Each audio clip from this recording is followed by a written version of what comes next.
أشهد أن محمدا رسول الله.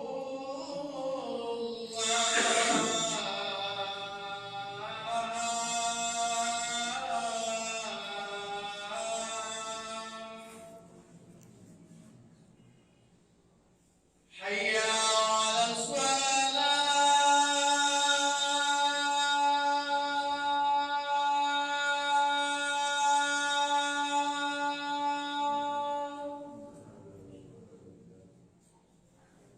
حي على الصلاة.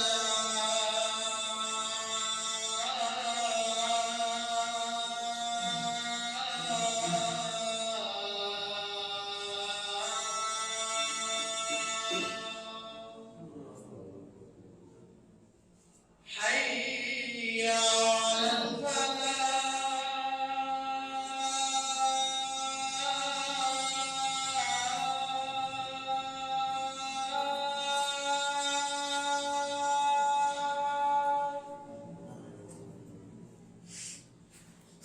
حي على الفلاح.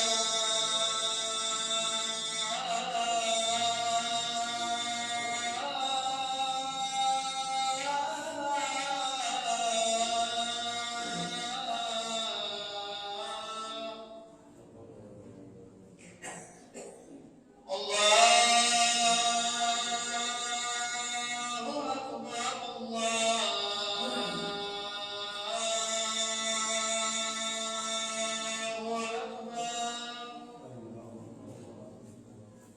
لا إله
إلا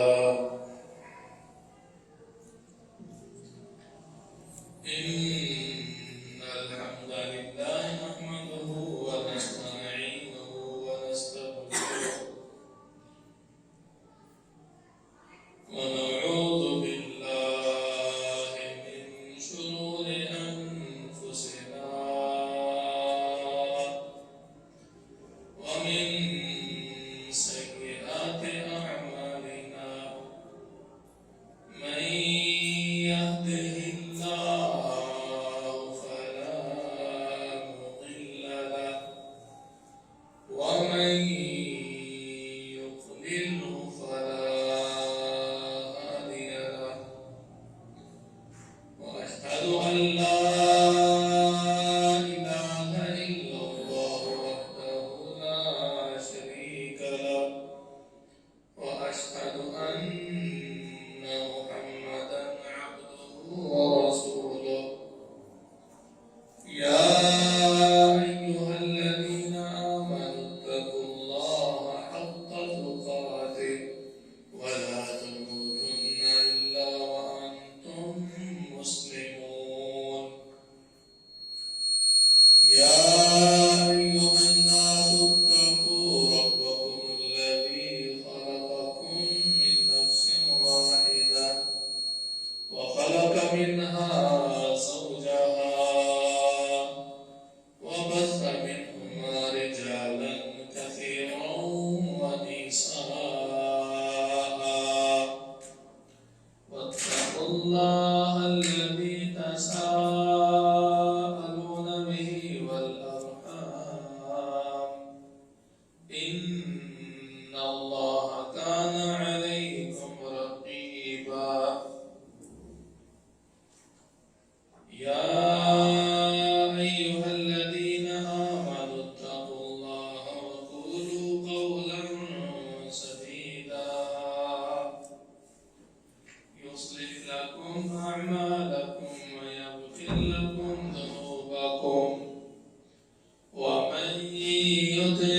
الله ورسوله فقد فاز فوزا عظيما.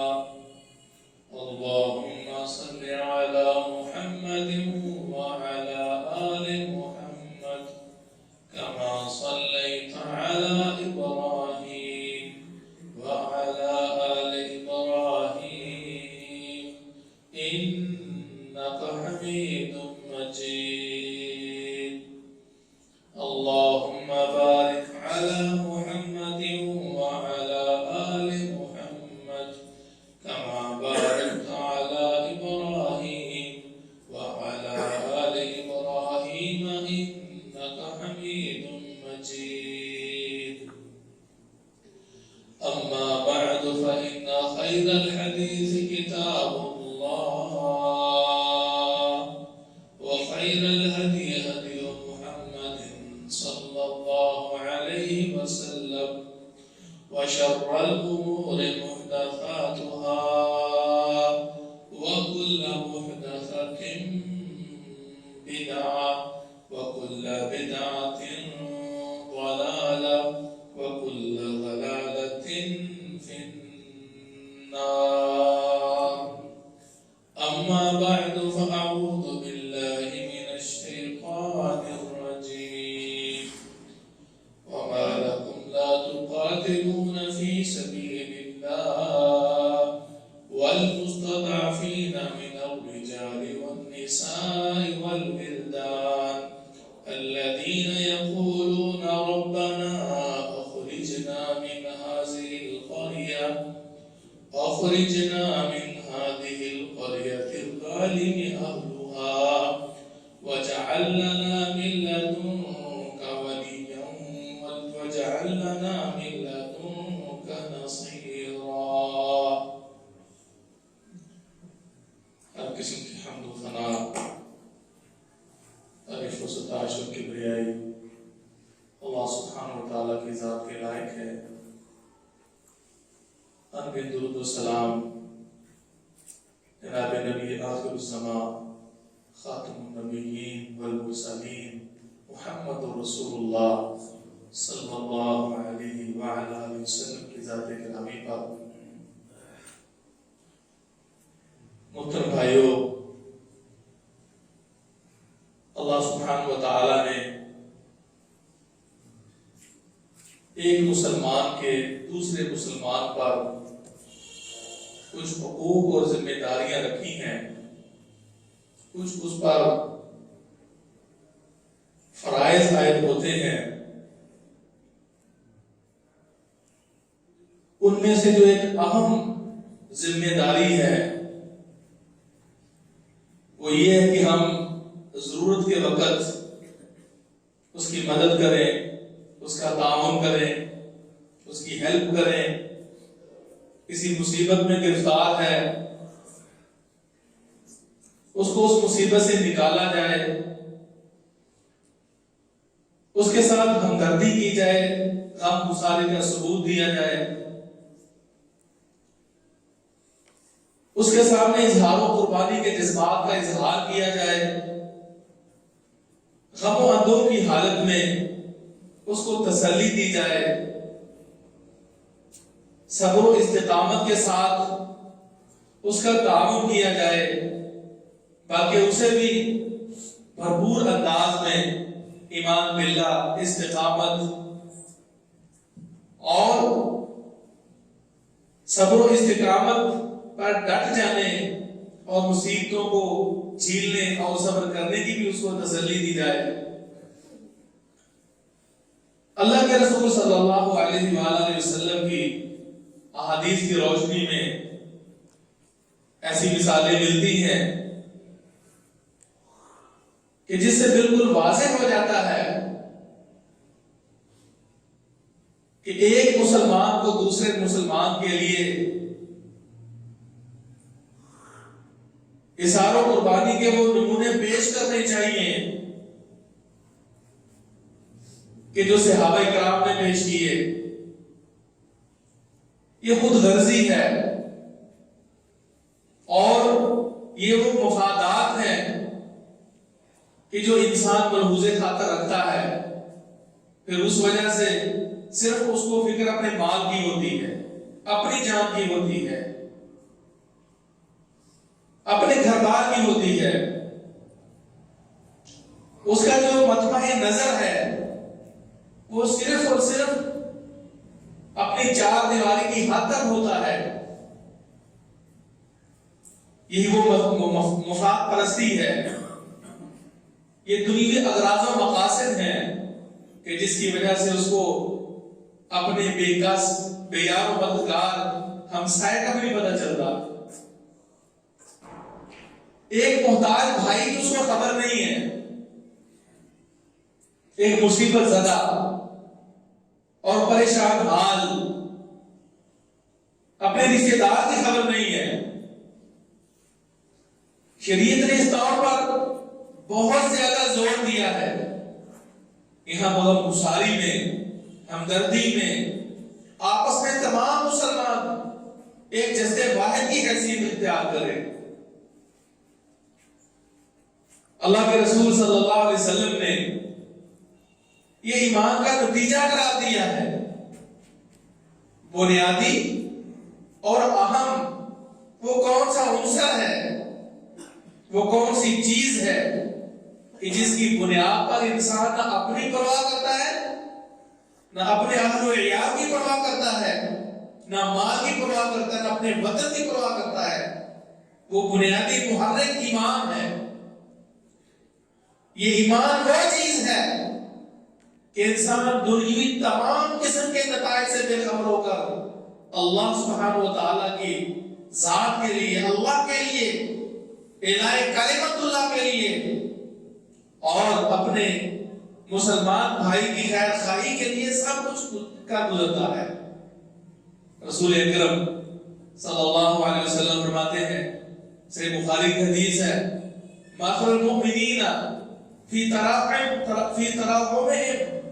مثل المؤمنین فی تراحمهم وتوادهم وتعاطفهم كمثل الجسد اذا اشتكى له عضو تداعى له سائر الجسد بالسهر والحمى۔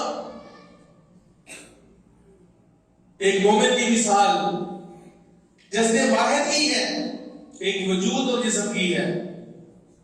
اس کے ایک حصے، ایک عضو کو تکلیف ہوتی ہے تو سر تا پا پورا وجود درد محسوس کرتا ہے، تکلیف محسوس کرتا ہے۔ انسان کے سر کو درد ہوتا ہے تو باقی وجود چین میں نہیں ہوتا۔ انسان کا دانت اور ڈاڑھ تکلیف میں ہے، انسان بے چین ہو جاتا ہے۔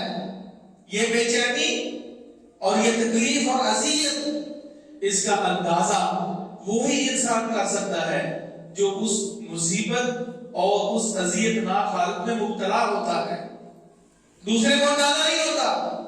ایمان کا یہ تقاضا ہے کہ جب ایک وجود کے اندر مختلف اعضاء ایک تکلیف کی وجہ سے اذیت محسوس کرتے ہیں تو اللہ کے رسول صلی اللہ علیہ وسلم نے جو حقیقی بندہ مومن ہے، جو صاحب ایمان ہے، اس کے اندر ایمان ان شرائط کے ساتھ موجود ہے جو اللہ کے رسول صلی اللہ علیہ وسلم نے ہمیں دی ہے۔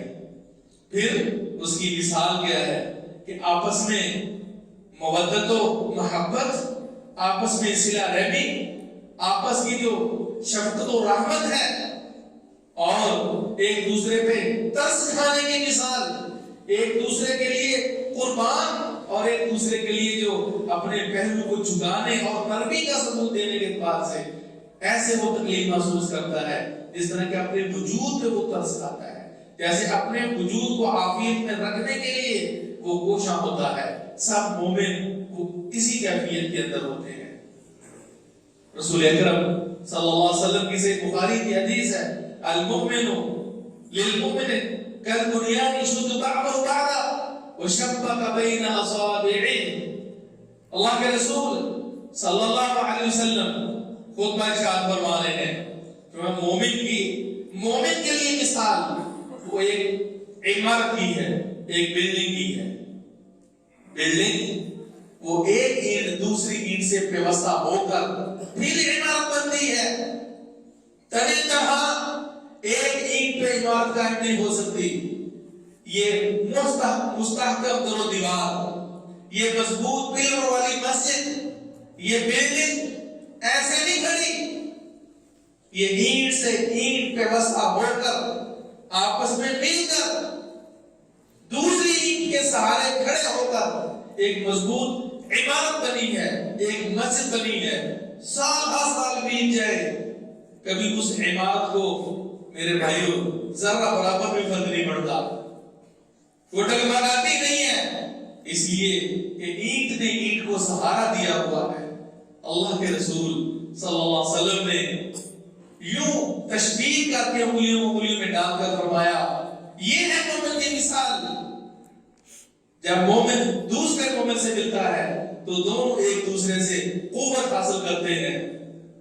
اللہ کے رسول صلی اللہ علیہ وسلم کی اس حوالے سے بہت سی احادیث ہیں، کاش ہم ان احادیث کے مفہوم کو سمجھ جائیں، کاش ہمارا مطمع نظر وہ آخرت ہو، وہ اللہ کی رضا جوئی ہو، وہ ایمان ہو کہ جس ایمان کی حلاوت کے حصول کے لیے صحابہ کرام نے تن من دھن کی قربانیاں دے دی۔ پیارے پیغمبر صلی اللہ علیہ وآلہ وسلم نے آپس کی محبت، آپس کے ایمان اور آپس میں جو مسلمانوں کا تعلق ہوتا ہے بڑے ہی بہترین پیرائے میں ذکر فرمایا۔ بہت سی احادیث میں اس کی مثالیں تھی۔ صحیح مسلم کی حدیث ہے، رسول اللہ صلی اللہ علیہ وسلم فرماتے ہیں، المسلم اخو المسلم، مسلمان مسلمان کا بھائی ہے، لا یظلمہ ولا یخذلہ ولا یحقرہ، نہ تو اس پہ ظلم کرتا ہے،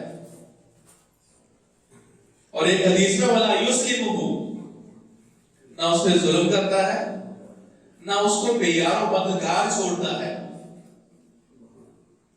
بے یار و مددگار نہیں چھوڑتا، اور نہ اس کی تحقیر کرتا ہے، ولا یسلم، اور نہ اسے کسی دشمن کے حوالے نہیں کرتا ہے، دشمن کے شکنجوں میں نہیں چھوڑتا، مسلمان کا ایمان ہی گوارا نہیں کرتا کہ اپنے ناکواں کمزور مسلمان کو دشمن کے ہاتھوں میں چھوڑے۔ اللہ کے رسول صلی اللہ علیہ وآلہ وسلم آگے فرماتے ہیں، وَمَنْ كَانَ فِي حَاجَةِ أَخِيهِ كَانَ اللَّهُ فِي حَاجَتِهِ، جو انسان اپنے بھائی کی مدد اور اس کی ضرورت کو پورا کرنے کے لیے نکلتا ہے نا، اللہ سبحانہ وتعالی اس شخص کی مدد میں نکلتا ہے۔ اللہ رب العزت اس کی مدد شروع کر دیتے ہیں، اللہ رب العزت کی طرف سے مدد کا نزول شروع ہو جاتا ہے۔ اور دوسری روایت کے الفاظ یہ ہیں، وَمَن نَفَّسَ عَن مُؤْمِنٍ كُرْبَةً مِنْ كُرَبِ الدُّنْيَا، جو ایک اپنے مسلمان بھائی کی کربناکی کو دور کرتا ہے، اس کے دکھ کو دور کرتا ہے، دکھ فیملی کا بھی ہو سکتا ہے، ذہنی ٹینشن بھی ہو سکتی ہے، مادی پرابلم بھی ہو سکتی ہے، مال کے مسائل ہو سکتے ہیں، اولاد کا مسئلہ ہو سکتا ہے، سینکڑوں مسائل ہیں جو انسان کو مبتلا مصیبت کرتے ہیں، انسان پریشان ہو جاتا ہے، دکھ درد کا شکار ہو جاتا ہے۔ اس سے جس طرح بھی ممکن ہوتا ہے اس کے مسئلے کو سالو کرنے کے لیے، اس کے مسئلے کے حل کے لیے یہ کوشش میں لگ جاتا ہے، کوشش کرتا ہے۔ یہ نشانی کس کی ہے؟ صاحب ایمان انسان کی، جس کا ایمان بیدار ہو، جس کا اسلام بیدار ہو۔ اگر وہ چنگاری سلگتی نہیں ہے، مظلوم بھائی کو دیکھ کر، پریشان حال مسلمان رشتہ دار کو دیکھ کر، کسی اجنبی مسلمان کو دیکھ کر، رشتہ تو ہمارا ایمان کا ہے نا۔ اللہ نے معیار مومنوں کے لیے ایمان اسلام کو ٹھہرایا ہے۔ اور جو یہ رشتہ قریب ہوتا چلا جائے گا ثواب بھی بڑھتا چلا جاتا ہے. اگر یہ خونی رشتہ ہے تو اجر دگنا ہو جاتا ہے. صدقہ کرے گا، خیرات کرے گا، تعاون کرے گا تو کسی اور کو دے گا 1 اجر، اور اپنے ضرورت مند بھائی کو، بہن کو، اور اپنے چچیروں بھائیوں میں سے کسی کی امداد کرے گا، اپنی فیملی میں سے کسی کا تعاون اور اس کے دکھ درد کو دور کرنے کے لیے کوشش کرے گا، اس کے لیے دگنا ثواب ہے. رسول اکرم صلی اللہ علیہ وسلم کا یہ فرمان عالی ہے. اللہ کے رسول صلی اللہ علیہ وسلم کے واقعات کو سامنے لائیے. آخر وہ صحابہ کا جو دور تھا وہ اس درجہ خیر و برکت کا حامل کیوں تھا؟ خیر خواہی تھی، بھلائی تھی، مسلمان بھائی کے حقوق کی پامالی نہیں تھی، مسلمان بھائی کے حقوق کا تحفظ تھا، اس کی عصمت کا تحفظ تھا، اس کے جان و مال کا تحفظ تھا. وہ ایک باؤنڈری کی حیثیت رکھتا تھا، پہرا دیتا تھا اس کی عزت پہ، اس کے مال پہ، اس کی جان پہ، اپنی جان کا نذرانہ پیش کر کے وہ اس کے دکھ درد کے اندر شریک ہوا کرتا تھا. کیوں نہ اللہ کی مدد نازل ہو؟ وہ اپنے مفاد کو چھوڑ کر بھائی کے مفاد میں لگا ہوا ہے. وہ اپنا غم بھول کے بھائی کے غم کو دور کرنے کے لیے لگا ہوا ہے. اس کو تو شاید پتا بھی نہیں ہوتا رب العالمین اس پہ رحمتیں برسا رہا ہوتا ہے، رب کائنات کی رحمتوں کا نزول ہو رہا ہوتا ہے. وہ کبھی اس کو تنہا اور یکتا نہیں چھوڑتا. یہ گویا کہ ایک ایسی عبادت میں لگا ہوا ہے جس کی وجہ سے پوری توجہ رب العالمین کی اس طرف ہے جس کی وجہ سے اس کی شان کو لائق ہے. اسی لیے فرمایا ومن نفس عن مؤمن كربة نفس الله عنه كربة من كرب يوم القيامة. وہ دنیا میں ایک درد اور دکھ کو دور کرتا ہے، رب کائنات اس کی آخرت کی پریشانیوں میں سے ایک بڑی پریشانی دور فرماتا ہے، اور اسی کے بدلے میں اللہ دنیا کے دکھوں کو بھی دور فرماتا ہے. رسول اللہ صلی اللہ علیہ وآلہ وسلم نے مسلمان کے حقوق بتائے ہیں. مختلف حقوق ہے. فوت ہو جائے، جنازہ پڑھے اور اسی طرح اس کو چھینک آئے، الحمدللہ کہے جواب میں، یرحم اللہ یرحمک اللہ کہے.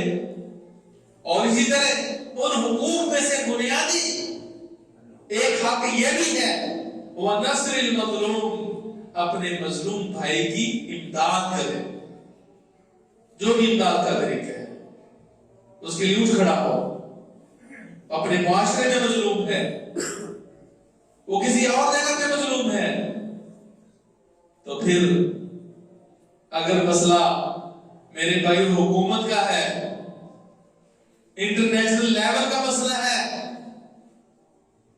تو پھر عوامی کوشش کے ساتھ ساتھ ایمان کے جذبات کو پورے کر لاتے ہوئے حکومت کی بھی ذمہ داری ہے کہ وہ اٹھ کھڑی ہو. اس کی ہمیں تاریخ میں مثالیں ملتی ہیں. محمد بن قاسم ہماری ہسٹری کے ایک عظیم ہیرو ہیں. معلوم ہے راجہ طاہر کے ظلم و ستم کی وجہ سے ایک مسلم خاتون نے پکارا تھا امداد کے لیے، حجاج بن یوسف کی اسلامی غیرت کو پکارا تھا، تو فوراً محمد بن قاسم 17 سال کا نوجوان پولیس کے جرار لے کر ان کی سرکوبی کے لیے نکلا. کیا مفاد تھا؟ اسلامی حکومت، دین تھا، غیرت تھی، اسلام تھا. اس عورت سے معاوضہ نہیں لیا، کوئی دن و درار کے لیے مزدوری نہیں کی، بلکہ اگر وہ نکلے ہیں ایک حکومتی ذمہ داری کو نبھانے کے لیے کہ صرف وہ جو ہمارے پہلو میں ہے مسلمان وہ سسک رہا ہے، وہ بل بلا رہا ہے، میرا ہاتھ اس تک پہنچ جائے تو اس کے لیے اپنی قربانی، اس کے لیے اپنی ہمدردیاں پیش کرو، اور میرا وہاں تک وسیلہ نہیں ہے تو میرے حکمرانوں کی ذمہ داری ہے کہ ان کی خبر کلی کریں، وہاں تک پہنچے اور انہیں کی محنت اور انہیں کی کاوش سے عرب سے ملتان اور کراچی اور سندھ تک اسلام کی جو دعوت پہنچی ہے، یہی بات نہیں ہے میرے محترم بھائیوں۔ حکومتی لیول پر جب عوامی طاقت اور عوامی وسائل اس درجہ نہ ہو تو پھر حکومت میں فرض ہوتا ہے کہ جہاں بھی مسلم بستی، مسلم افراد ظلم و قہر کا شکار ہیں، ظلم و ستم کا شکار ہیں، اپنے وسائل اور اپنی اسلامی حکومت کا ثبوت دیتے ہوئے اللہ کے رسول صلی اللہ علیہ وسلم کی حدیث کی روشنی میں مظلومین کی نصرت ان پہ فرض ہو جاتی ہے۔ حق المسلم علی المسلم ست، اور اس میں ایک یہ بھی ہے ونصر المظلوم، مظلوم مسلمانوں کی، مظلوم ایمان کے دعویداروں کی، اسلام کے نام لینے والوں کی مدد فرض ہو جاتی ہے۔ یہ کہاں عبوریہ، رومی بادشاہ، عیسائی ملے جلے لوگ تھے، سلطنت عیسائی کی تھی، عیسائی بادشاہ کی،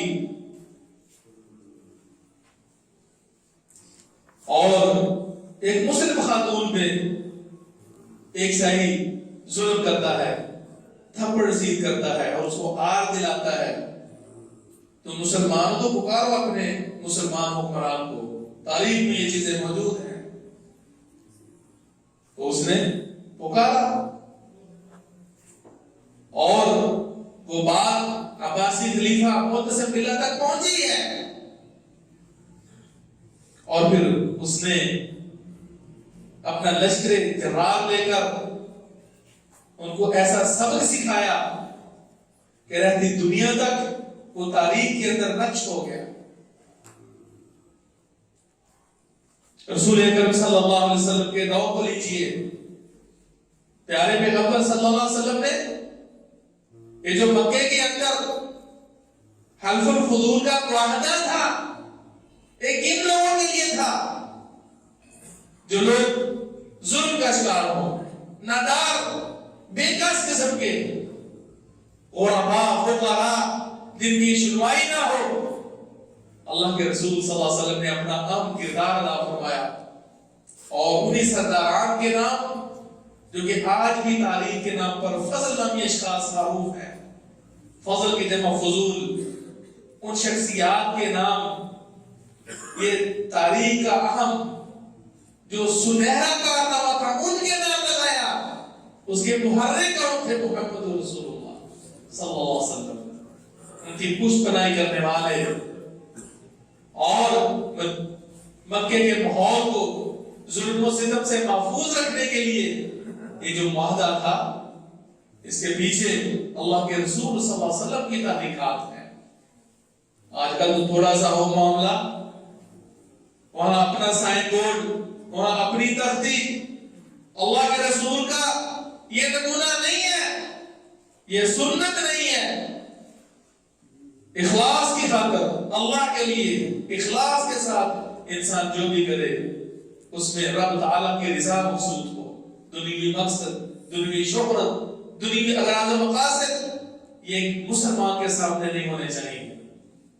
رسول اکرم صلی اللہ علیہ وسلم کی حیات طیبہ اس قسم کے رفاہی کاموں، اسی قسم کی جو خدمات انسانی تھی، جو خیر خواہی کے جذبات تھے، وہ صرف اسلام کے نام پر نہیں بلکہ مظلوم کافر بھی تھا، تو پیارے پیغمبر صلی اللہ علیہ وسلم نے اس کو انصاف دیا اور انصاف دلوایا ہے۔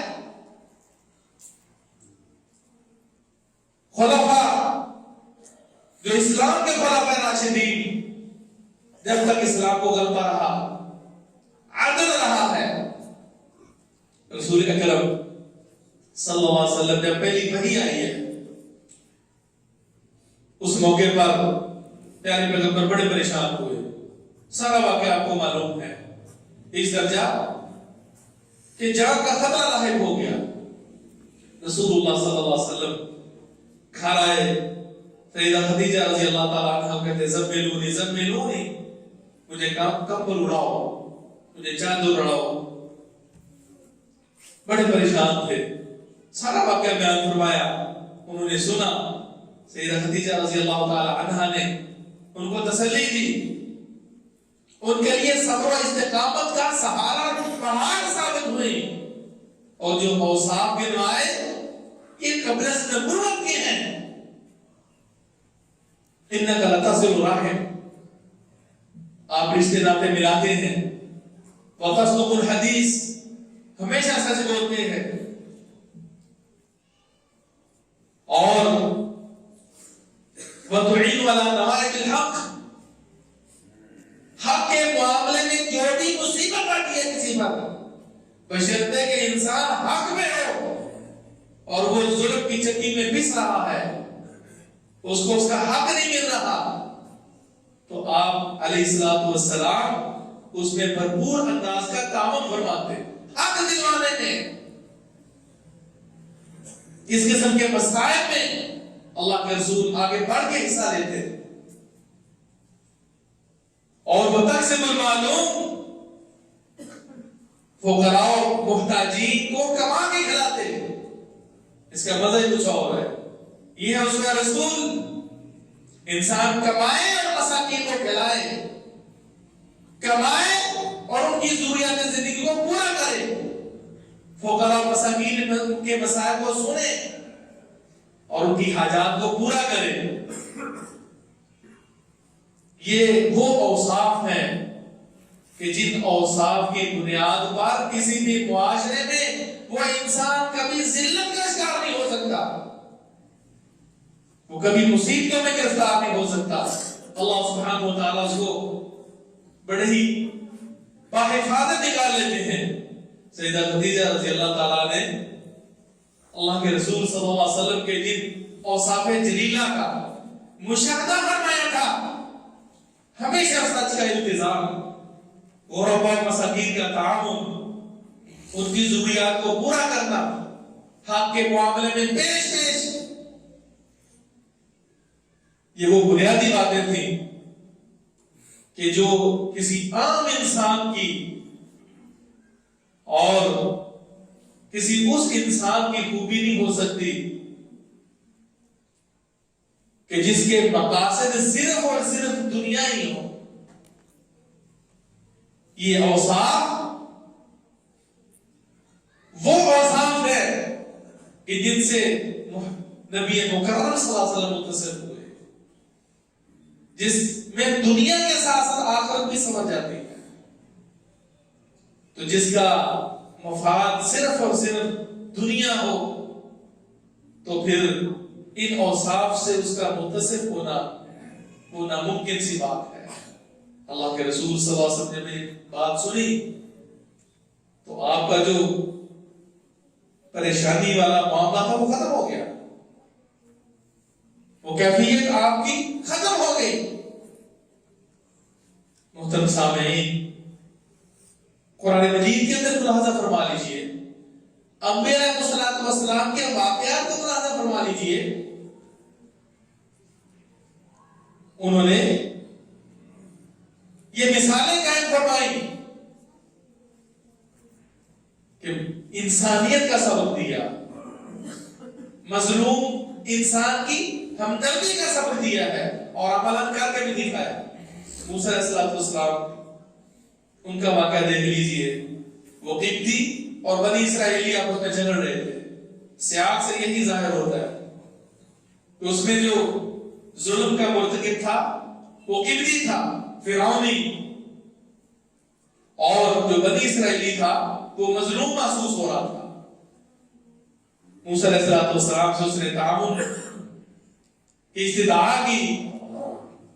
موسیٰ علیہ السلام آگے بڑھے اور اس کو ظلم سے روکنے کے لیے فوقذ موسیٰ فقضى علیہ، موسیٰ علیہ السلام نے اس سے جا کر گھونسا مارا اور وہی اس کی روح پرواز کر گئی.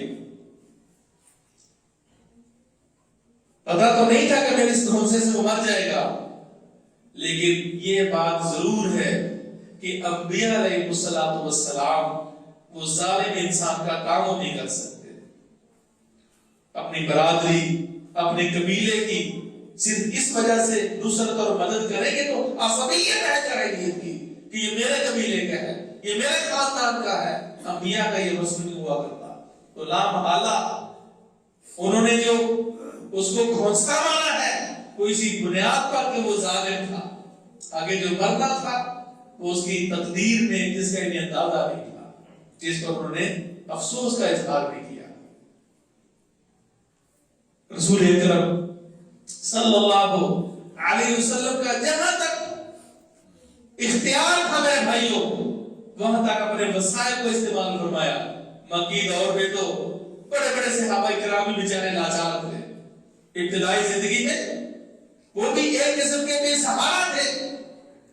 اللہ کے رسول صلی اللہ علیہ وسلم دیکھ رہے ہیں ابو جہل سیدنا یاسر رضی اللہ تعالیٰ عنہ ان پر ان کی فیملی میں ظلم و ستم ڈھا رہا ہے.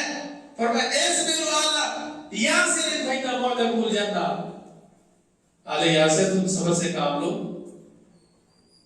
تمہارا ٹھکانہ اور تم سے جنت کا وعدہ ہے، تمہیں جنت اللہ دے گا. یہاں تک اللہ کے رسول صلی اللہ علیہ وسلم کا باس تھا. اس موقع پر آپ نے ان کو تسلی دے دی. ابو بکر صدیق رضی اللہ تعالیٰ عنہ نے دیکھا سیدنا بلال رضی اللہ تعالیٰ عنہ پہ ظلم و ستم ہو رہا ہے، اس کا جو حال ہے ظلم و ستم ڈھا رہا ہے. ظلم و تشدد کے انداز نیک نئے تھے. کبھی دودھ میں لٹاتا، کبھی گرم تپتی ریت پر، کبھی گرم سنگریزوں پر، اور پھر بھی اگر اس کا غصہ ٹھنڈا ہوتا، اندر کی آگ ٹھنڈی نہ ہوتی تو کوئلوں پر بھی لٹایا گیا. لیکن اپنے موقف سے باز نہیں، آہت کی صدائیں بلند کرتے رہے. تو ابو بکر صدیق رضی اللہ تعالیٰ عنہ نے محترم بھائیوں دیکھا جو ان کے امکان اور بس میں تھا، ایک غلام دیا. اور تاریخ میں آتا ہے، سیرت کی کتابوں میں ہے کہ 200 درہم چاندی بھی دی ساتھ سیدنا بلال کو خریدنے کے لیے، جو کم و بیش 750 گرام بنتی ہے. اور ایک روایت کے مطابق اس سے کچھ زیادہ تھی، جو کہ 1 کلو چاندی کے برابر بنتی ہے. اور انہیں خرید کر اللہ کے لیے آزاد کر دیا.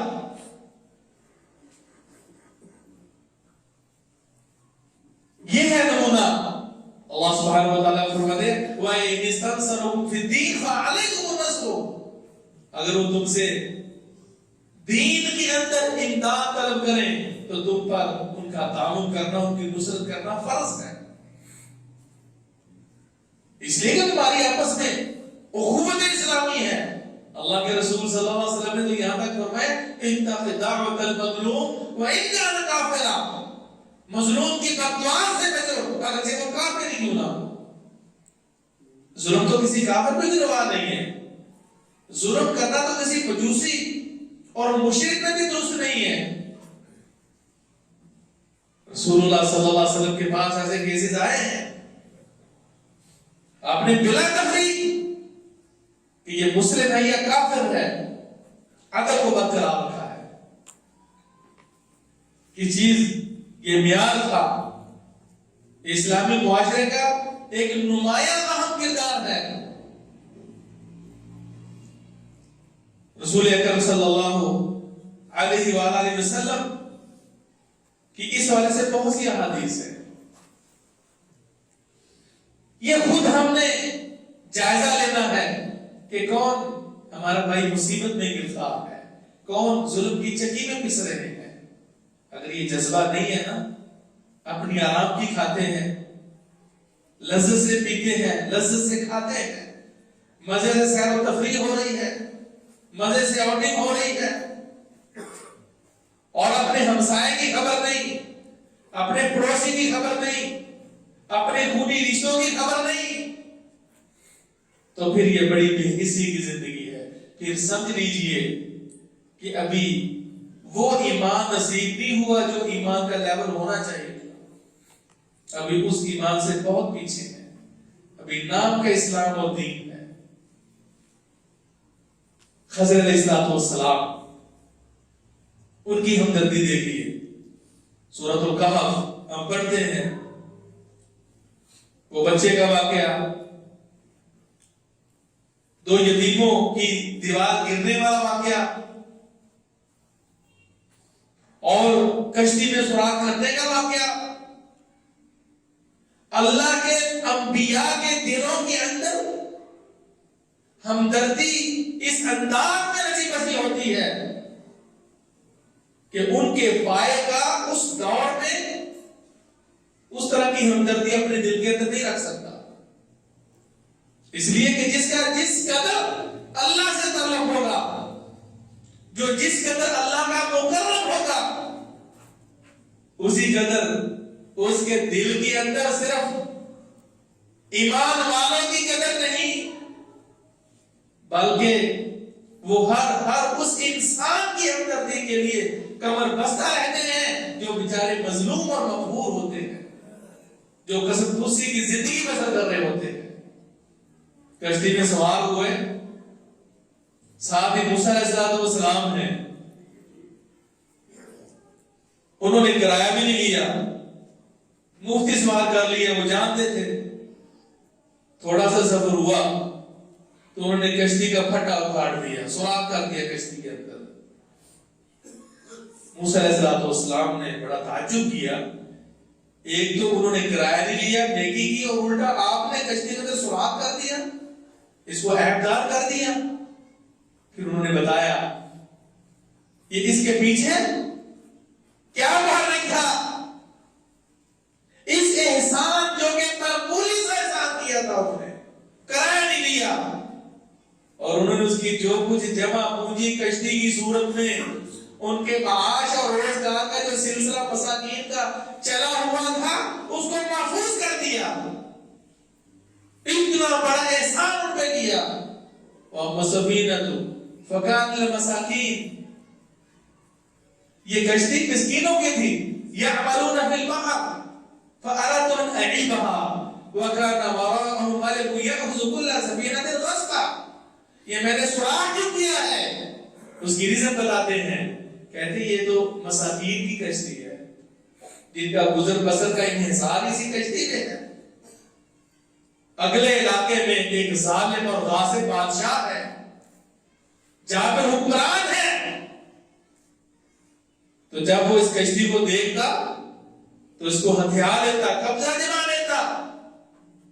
تو میں نے پھر مناسب سمجھا ان اعیبها کہ اس کشتی کو میں داغدار کر دوں, اس کے اندر نقص پیدا کر دوں, اور یہ کشتی اس کے ہاتھ میں لگے اور ان کا روزگار کا سلسلہ چلتا لگے. کتنا بڑا احسان کیا. بتانے سے نہیں کہ کوئی آگے اپنی حالت آپ کے سامنے رکھے تو پھر میرے بھائیوں ہمدردی کا ثبوت دینا ہے, بلکہ اپنے قرب و جوار میں ہمیشہ اوقات کی نگاہ سے دیکھا کریں کہ کون سا بھائی مفلس ہے, کوئی کس کے دکھ اور درد میں مبتلا ہے, کس پریشانی میں گرفتار ہے. یہ ہماری ذمہ داری ہے. آخر بہت سے ایسے لوگ ہیں جب پانی سر سے گزر جاتا ہے نا تو پھر کوئی اپنی عزت کو ہتھیلی میں رکھ کر آپ کے قدموں تلے آتا ہے. وہ عزت کو پامال کرنے والی, اپنی غیرت کو خراب کرنے والی بات ہوتی ہے. اس سے پہلے ہی ہمیں وہ جو جذبہ ایمانی, وہ احساسات جو کہ ایمان کے اندر بندہ مومن کے اندر ہونے چاہیے, رسول اللہ صلی اللہ علیہ وسلم کی جو سنت ہے وہ اپنے اندر پیدا کرے. حضرت عمر تھے تو کشت گلیوں کرتے تھے, رات کو نکلا کرتے تھے. عمر بن عبدالعزیز رحمہ اللہ تھے, ان کی سلطنت کو رحمت فرما لیجیے. رسول معظم صلی اللہ علیہ وسلم تھے تو انہوں نے غریب اور مسکین کی تحقیق کی دعوت دی ہے.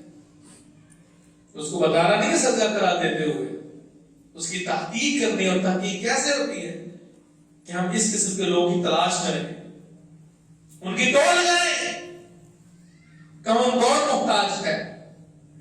اس لیے تو رسول اللہ صلی اللہ علیہ وسلم یہ اتنا بڑا عمل ہے، ایک مسلمان کی امداد اور نصرت اور اس کی ضروریات کو پورا کرنا اتنا بڑا درجہ ہے کہ اللہ رب العزت خود اس شخص کی امداد کرتا ہے، اس کی نصرت میں خود رب کائنات اس کی نصرت فرماتا ہے. اللہ کے رسول صلی اللہ علیہ وسلم کی حدیث ہے سنن ترمذی کی، ایک شخص بیمار ہے تو جو مسلمان اس کی تیمارداری کے لیے صبح کے وقت نکلتا ہے، صبح کے وقت اپنے مسلمان کو تسلی دینے کے لیے اس کی تیمارداری کے لیے نکلتا ہے، 70,000 فرشتے شام تک اس کے حق میں بخشش کی دعائیں کرتے ہیں، اللہ کی رحمت کی دعائیں کرتے ہیں. اور رات کو نکلتا ہے تو صبح تک 70,000 فرشتے اللہ سے دعائیں کرتے ہیں، بخشے مانگتے ہیں اس کے حق میں. اگر جذبہ بھی تو وہ ہونا، ذہن میں جو نیت لے کے جائے گا اسی نیت کے پہنچنے پر اس کو جزا بھی ملے گی. اگر منہ ملاقہ دکھلاوا دنیوی اغراض و مقاصد تو پھر مال احترام اتنے بڑے فضل عظیم کو امید مت رکھیے. اور پھر وہ جو یتیموں کی دیوار تھی وہ عمل دیدار، اب جس بستی میں آئے تھے انہوں نے کھانا بھی نہیں پوچھا، روٹی بھی نہیں کھلائی، حالانکہ ان کو بھوک لگی ہوئی تھی. سیدنا خضر اور موسیٰ علیہ السلام کو بھوک لگی ہوئی تھی. لیکن بستی میں آئے، دیکھا کہ دیوار وہ گر رہی ہے، ٹیڑھی ہوئی ہے، تو انہوں نے اس کو سہارا دیا اور کھڑا کر دیا. صحیح بخاری میں بھی حدیث آتی ہے، انہوں نے اس دیوار کو سیدھا کر دیا. موسیٰ علیہ السلام کو بڑا تعجب ہوا کہ الٹا ان کے ساتھ احسان کر رہے ہیں، انہوں نے تو ہمیں کھانا تک نہیں پوچھا. انہوں نے پھر وجہ بتائی، کہتے ہیں وَأَمَّا الْجِدَارُ فَكَانَ لِلْمَسَاكِينِ وَأَمَّا الْجِدَارُ فَكَانَ يَتِيمَيْنِ فِي الْمَدِينَةِ. یہ جو دیوار تھی یہ 2 یتیموں کی، وَكَانَ تَحْتَهُ كَنْزٌ لَهُمَا وَكَانَ أَبُوهُمَا صَالِحًا. یہ میں نے کیوں درست کی ہے دیوار، کیوں تعمیر کی ہے، کیوں کھڑا کیا ہے؟ ان بستی والوں کو نہیں دیکھا. حقیقت یہ ہے کہ اس دیوار تلے 2 مسکینوں کا خزانہ ہے. اللہ رب العزت یہ چاہتے تھے کہ ان کا خزانہ محفوظ ہو جائے، ان کا خزانہ ضائع نہ ہو. 2 یتیم بچوں کا خزانہ ہے، اور اللہ نے غیب کے طریقے سے امداد فرما دی. کیوں؟ اس لیے کہ ان کا جو والد تھا وہ نیک تھا، وَكَانَ أَبُوهُمَا صَالِحًا، نیک تھا.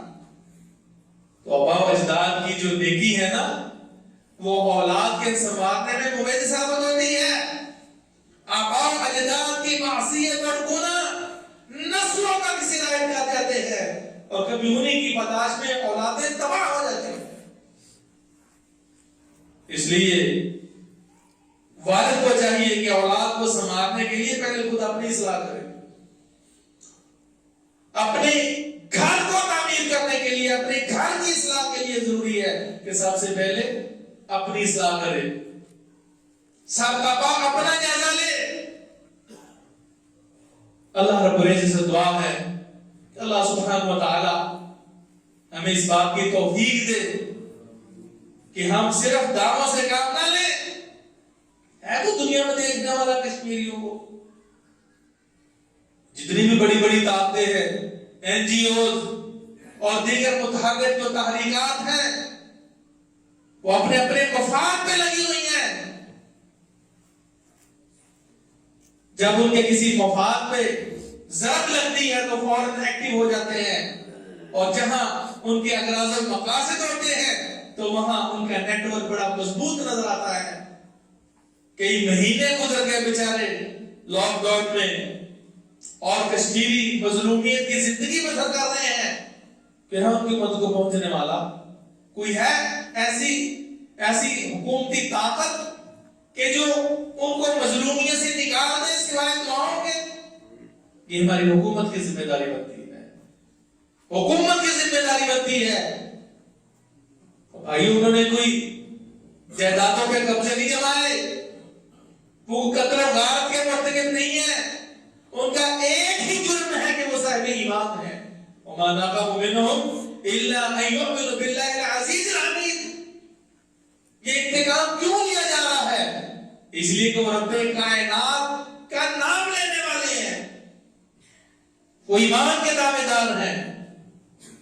اس لیے تو اللہ نے فرمایا قتل اصحاب الخدود النار ذات الوقود اذ هم عليها قعود وما نقموا منهم الا ان يؤمنوا بالله العزيز الحميد۔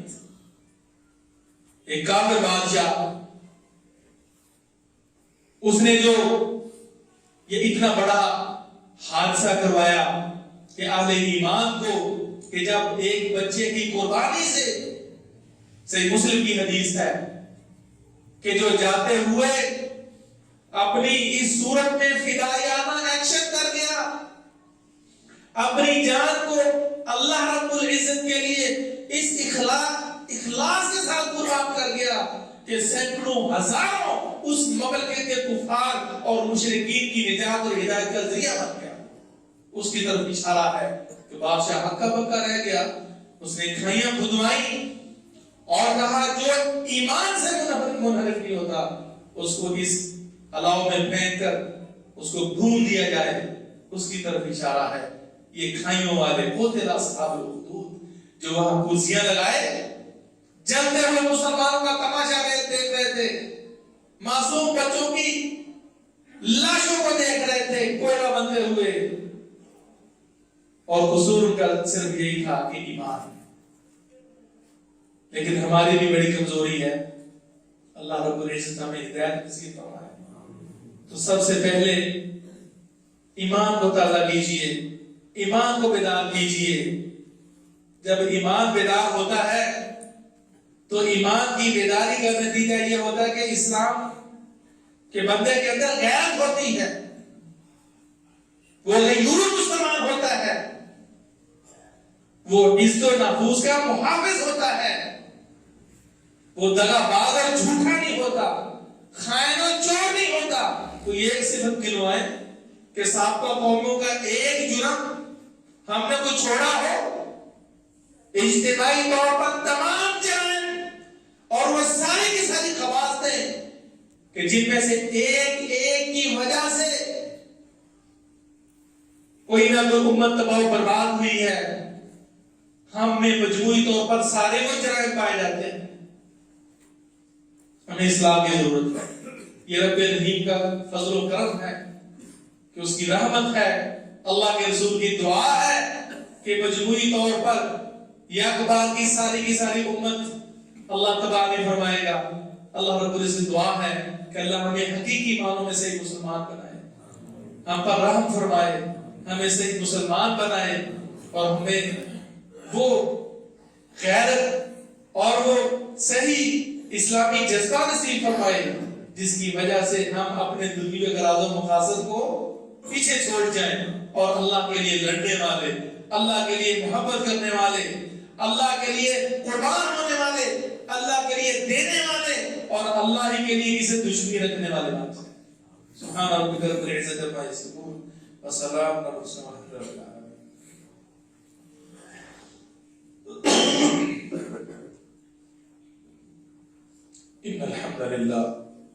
إن الحمد لله نحمده ونستعينه ونستغفره أشهد أن لا إله إلا الله وحده لا شريك له وأشهد أن محمدا عبده ورسوله أما بعد۔ محترم بھائیو، رسول اللہ صلی اللہ علیہ وسلم کے دور میں تاریخ میں واقع آتا ہے، سیرت کی کتابوں میں بھی بنو کینوکا یہودیوں کا ایک قبیلہ تھا۔ تو اس بازار میں ایک مسلم خاتون آئی، اس نے سودا صرف لینا تھا، تو ایک سونار کی دکان پہ جب پہنچی، وہ یہودی تھا، تو اس نے حجاب اتارنے کے لیے کہا، اس عورت نے انکار کیا، پھر وہ تانا بازی اور تمسخر سے کام لینے لگے۔ وہ خاتون بیٹھی ہوئی تھی تو اس نے اس طرح کی شرارت کی کہ جب وہ کھڑی ہوئی تو وہ بے پردہ ہو گئی۔ اس بنیاد پر اس عورت نے چلائی تو ایک مسلمان نے دیکھا، اس قدر غیرت میں آیا، اس نے اس یہودی کو مار دیا۔ پھر وہ یہودی ملے اور اس کو مار دیا۔ یہ مقصد یہ نہیں ہے کہ اس قسم کا ری ایکشن کیا جائے، اصل بات یہ ہے کہ کچھ نہ کچھ محرک ہوتا ہے، اور وہ محرک ایمان ہے۔ جس درجہ اللہ کے قریب ہوں گے، جس درجہ ایمان کی معرفت ہوگی، اخلاص ہوگا، ریاکاری سے دور ہوگے، اسی درجہ ہماری زبان میں طاقت، ہمارے وجود میں طاقت، ہماری قوت میں روز بروز اضافہ ہوگا، اور ہم دنیوی یہ جو مفادات ہیں ان کے بجائے ہم مجموعی طور پر جو مسلمانوں کی نصرت ہے اس کو دیکھیں گے۔ اللہ رب العزت ہمیں اس طرح جینے اور صحیح معنوں میں ایمان کو اپنانے کی توفیق عطا فرمائے۔ اللہ ربنا آتنا فی الدنیا حسنہ وفي الآخرة حسنة وقنا عذاب النار۔ اللهم اشف مرضانا ومرضى المسلمين يا قاضي الحاجات اقض حاجاتنا وحاجات المسلمين۔ اللهم انصر إخواننا الكشميريين، اللهم احسن عاقبتنا في الأمور كلها وأجرنا من خزي الدنيا وعذاب الآخرة۔ ربنا لا تزغ قلوبنا بعد إذ هديتنا وهب لنا من لدنك رحمة إنك أنت الوهاب۔ سبحان ربك رب العزة عما يصفون وسلام على المرسلين والحمد لله رب العالمين۔